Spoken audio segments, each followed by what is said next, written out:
ಎಲ್ಲರಿಗೂ ನಮಸ್ಕಾರ. ಇದು ನನ್ನ ಯೂಟ್ಯೂಬ್ ಚಾನಲ್ ಕನ್ನಡ ಸಂಜೀವನಿ. ನಮ್ಮವ್ರಿಗೆ ನಮ್ಮ ಕೈಲೇ ಇರುತ್ತೆ ಫ್ರೆಂಡ್ಸ್. ಪ್ಲೀಸ್ ಸಬ್ಸ್ಕ್ರೈಬ್ ಮಾಡಿ. ಇವತ್ತು ಮಾತು ತೊದಲ್ತಾ ಇದ್ದರೆ ಏನು ಮಾಡಬೇಕು? ಸ್ಟಟರಿಂಗ್ ಅಥವಾ ಸ್ಟ್ಯಾಮರಿಂಗ್ ಅಂತ ಕರೀತಾರೆ. ಮಾತು ತೊದಲುವಿಕೆ, ಇದಕ್ಕೆ ಪರಿಹಾರ ಹೇಳ್ತೀನಿ. ಮಾತಾಡ್ತಾ ಇರ್ತಾರೆ, ಸಡನ್ನಾಗಿ ತೊದಲು ಬರ್ತಾ ಇರುತ್ತೆ. ಚಿಕ್ಕ ಮಕ್ಳಿಗಂತೂ ಇದು ಪ್ರಾಬ್ಲಮ್ ಇರುತ್ತೆ. ಇದಕ್ಕೆಲ್ಲ ಇವತ್ತು ಪರಿಹಾರ ಹೇಳ್ತೀನಿ. ಫಾಲೋ ಮಾಡಿ, ಕಂಟಿನ್ಯೂಸ್ ಆಗಿ ಒಂದು 2 ತಿಂಗಳು ಫಾಲೋ ಮಾಡಿ, ನಿಮಗೆ ಮಾತು ತೊದಲೋದು ನಿಲ್ಲುತ್ತೆ. 100% ಅಂತ ಹೇಳೋಕ್ಕಾಗಲ್ಲ, ಅಟ್ಲೀಸ್ಟ್ 90% ಆದರೂ ನಿಲ್ಲುತ್ತೆ ಫ್ರೆಂಡ್ಸ್. ಇದಕ್ಕೆ ಬೆಸ್ಟ್ ಅಂತ ಅಂದರೆ ನಮ್ಮ ಒಂದೆಲಗ ಸೊಪ್ಪು. ಈ ಒಂದೆಲಗ ಸೊಪ್ಪಿಗೆ ಇನ್ನೊಂದು ಹೆಸರೇ ಸರಸ್ವತಿ ಎಲೆ ಅಥವಾ ಬ್ರಾಹ್ಮಿ ಎಲೆ ಅಂತಲೂ ಕರೀತಾರೆ. ಬ್ರಾಹ್ಮಿ ಎಲೆ ಅಂತ ನಿಮಗೆ ಹೊರಗಡೆ ಪೌಡರಲ್ಲಿ ಸಿಗುತ್ತೆ, ಆಯುರ್ವೇದಿಕ್ ಶಾಪಲ್ಲಿ. ಈ ಬ್ರಾಹ್ಮಿ ಪೌಡರ್ನ ಒಂದು 3 ಗ್ರಾಮ್ ಅಷ್ಟು ತೊಗೊಳ್ಳಿ ಸಾಕು. ಅಂದರೆ ಒಂದು 2 ಚಿಟಿಕೆ, 1 ಚಿಟಿಕೆ. ಅದಕ್ಕೆ ಒಂದು 6 ಗ್ರಾಮ್ ಅಷ್ಟು ಕಲ್ಲು ಸಕ್ಕರೆ ಪುಡಿ, ಎರಡನ್ನೂ ಚೆನ್ನಾಗಿ ಮಿಕ್ಸ್ ಮಾಡಿ ಡೈಲಿ 2 ಸಲ ತಿನ್ನಿ. ಇಷ್ಟೇ ಬೆಸ್ಟ್ ಅಲ್ವಾ? ಹೀಗೆ ಮಾಡೋದ್ರಿಂದ ಕಂಟಿನ್ಯೂಸ್ ಆಗಿ 2 ತಿಂಗಳು ಮಾಡಬೇಕು. ಹೀಗೆ ಮಾಡೋದ್ರಿಂದ ನಿಮ್ಮ ಮಾತು ತೊದಲೋದು ನಿಲ್ಲುತ್ತೆ. ಚಿಕ್ಕ ಮಕ್ಳಿಗಾದರೆ 1 ಚಿಟಿಕೆ ಅಷ್ಟು ಸಾಕಾಗುತ್ತೆ ಫ್ರೆಂಡ್ಸ್. ಇದು ಅಂದರೆ ಒಂದೆಲಗ ಸೊಪ್ಪು ನಿಮ್ಮ ಮಕ್ಕಳ ಮೆಮೊರಿ ಪವರ್ ಜಾಸ್ತಿ ಮಾಡುತ್ತೆ, ತುಂಬ ಶಾರ್ಪ್ ಮಾಡುತ್ತೆ. ಟ್ರೈ ಮಾಡಿ. 2ನೇ ಮನೆ ಮದ್ದು ಬಜೆ ಗೊತ್ತಿರುತ್ತೆ ಎಲ್ಲರಿಗೂ. ಈ ಬಜೆನ ಒಂದು 5 ಗ್ರಾಮ್ ಅಷ್ಟು ತೊಗೋಬೇಕು. ತ್ರಿಕಟು ಪೌಡರ್ನ ಒಂದು 10 ಗ್ರಾಮ್ ಅಷ್ಟು ತೊಗೋಬೇಕು. ತ್ರಿಕಟು ಚೂರ್ಣ ಅಂತ ಅಂದರೆ ಒಣಶುಂಠಿ ಪೌಡರು, ಹಿಪ್ಪಲಿ ಪೌಡರು, ಮೆಣಸು ಪೌಡರು 3 ಮಿಕ್ಸ್ ಮಾಡಿರೋದೇ ನಿಮಗೆ ಸಿಗುತ್ತೆ. ತ್ರಿಕಟು ಪೌಡರ್ ಅಂತ ಸಿಗುತ್ತೆ ಆಯುರ್ವೇದಿಕ್ ಶಾಪಲ್ಲಿ, ತಗೊಬನ್ನಿ. ಆ್ಯಂಡ್ ಬ್ರಾಹ್ಮಿ ಪೌಡರ್ ಅಂದರೆ ಒಂದೆಲಗ ಸೊಪ್ಪು ಪೌಡರ್ 3, ಇದು 15 ಗ್ರಾಮ್. 5 ಗ್ರಾಮ್, 10 ಗ್ರಾಮ್, 15 ಗ್ರಾಮ್ 3 ಚೆನ್ನಾಗಿ ಮಿಕ್ಸ್ ಮಾಡಿ ಅದಕ್ಕೆ ಸ್ವಲ್ಪ ಜೇನುತುಪ್ಪ ಸೇರಿಸಿ ತಿನ್ನಿ. ಡೈಲಿ ಒನ್ಸ್ ಬೆಳಗ್ಗೆ ತಿಂದರೆ ಸಾಕು. ಹೀಗೆ ಮಾಡೋದ್ರಿಂದನೂ ನಿಮಗೆ ಮಾತು ತೊದಲಲು ನಿಲ್ಲುತ್ತೆ.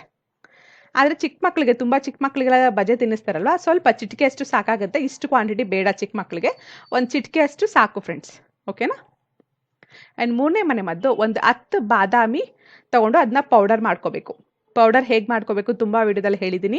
ಬಾದಾಮಿನ ರಾತ್ರಿ ನೆನೆಸ್ಬೇಕು, ಬೆಳಗ್ಗೆ ಸಿಪ್ಪೆ ತೆಗೆದು ಬಿಸಿಲಲ್ಲಿ ಒಣಗಿಸಿ, ಒಂದಿನ ಒಣಗಿಸಿ ನೆಕ್ಸ್ಟ್ ಪೌಡರ್ ಮಾಡ್ಕೋಬೇಕು. ಹೀಗೆ 10 ಬಾದಾಮಿ ತೊಗೊಂಡು ಅದನ್ನ ಪೌಡರ್ ಮಾಡ್ಕೊಳ್ಳಿ. 10 ಮೆಣಸಿನ ಪೌಡರ್, ಮೆಣಸು ತೊಗೋಬೇಕು 10, ಅದನ್ನ ಪೌಡರ್ ಮಾಡ್ಕೋಬೇಕು. ಹಾಗೆ ನಿಮಗೆ ರುಚಿಗೆ ತಕ್ಕಷ್ಟು ಕಲ್ಸಕ್ಕರೆ, 3 ಚೆನ್ನಾಗಿ ಮಿಕ್ಸ್ ಮಾಡಬೇಕು. ಮಿಕ್ಸ್ ಮಾಡಿಬಿಟ್ಟು ದಿನ ಬೆಳಗ್ಗೆ ಖಾಲಿ ಹೊಟ್ಟೆಯಲ್ಲಿ ತಿನ್ನಬೇಕು. ಈ ಕ್ವಾಂಟಿಟಿನ ದಿನ ಬೆಳಗ್ಗೆ ಬೇಕಾದ್ರೆ ಸ್ವಲ್ಪ ನೀರು ಸೇರಿಸ್ಕೋಬೋದು, ಇಲ್ಲಾಂದರೆ ಹಾಗೆ ತಿನ್ಬೋದು. ಆ ಪೌಡರ್ನ ತಿಂದು ನೀರು ಕುಡೀರಿ. ಖಾಲಿ ಹೊಟ್ಟೆಯಲ್ಲೇ ತಿನ್ನಬೇಕು. ಹೀಗೆ ಮಾಡೋದ್ರಿಂದನೂ ಕೆಲವು ದಿನದಲ್ಲಿ, ಅಂದರೆ ಒಂದು 2 ತಿಂಗಳಲ್ಲೇ ನಿಮಗೆ ಮಾತು ತೊದಲಲು ನಿಲ್ಲುತ್ತೆ. ಆ್ಯಂಡ್ ಇನ್ನೊಂದು ಬೆಟ್ಟದ ನೆಲ್ಲಿಕಾಯಿ. ಡೈಲಿ ಒಂದು ಬೆಟ್ಟದ ನೆಲ್ಲಿಕಾಯಿ ತಿನ್ನೋದ್ರಿಂದನೂ ನಿಮ್ಮ ಮಾತು ಸರಿಯಾಗಿ ಬರುತ್ತೆ, ತೊದಲೋದು ನಿಲ್ಲುತ್ತೆ.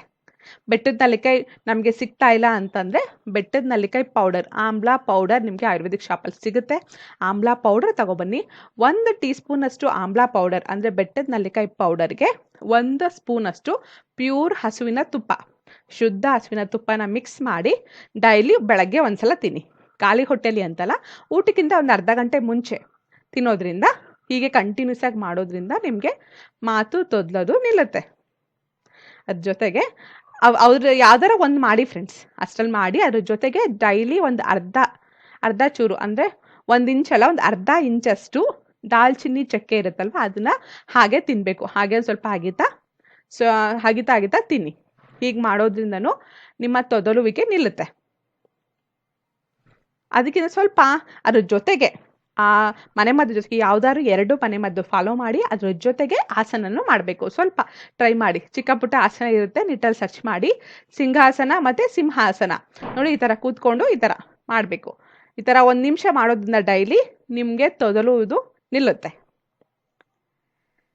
ಆದಷ್ಟು ಹೇಳಿರೋದನ್ನ ಕಂಟಿನ್ಯೂಸ್ ಆಗಿ ಒಂದು 2 ತಿಂಗಳು ಮಾಡಬೇಕು ಫ್ರೆಂಡ್ಸ್. ಇವಾಗ ಹೇಳಿದ್ರಲ್ಲಿ 2ನ್ನ ಸೆಲೆಕ್ಟ್ ಮಾಡ್ಕೊಳ್ಳಿ, ನಿಮ್ಗೆ ಇಷ್ಟ ಬಂದಿದ್ದು ಅದನ್ನ ಡೈಲಿ ಮಾಡಬೇಕು. ಅದ್ರ ಜೊತೆಗೆ ಸ್ವಲ್ಪ ಚಿಕ್ಕ ಪುಟ್ಟ ಆಸನ ಅಂದರೆ ಎಕ್ಸಸೈಸ್ ಮಾಡ್ಕೊಳ್ಳಿ. ನಿಮ್ಮ ಟಂಗ್ ಎಕ್ಸಸೈಸ್ ಮಾಡ್ಕೋಬೇಕು.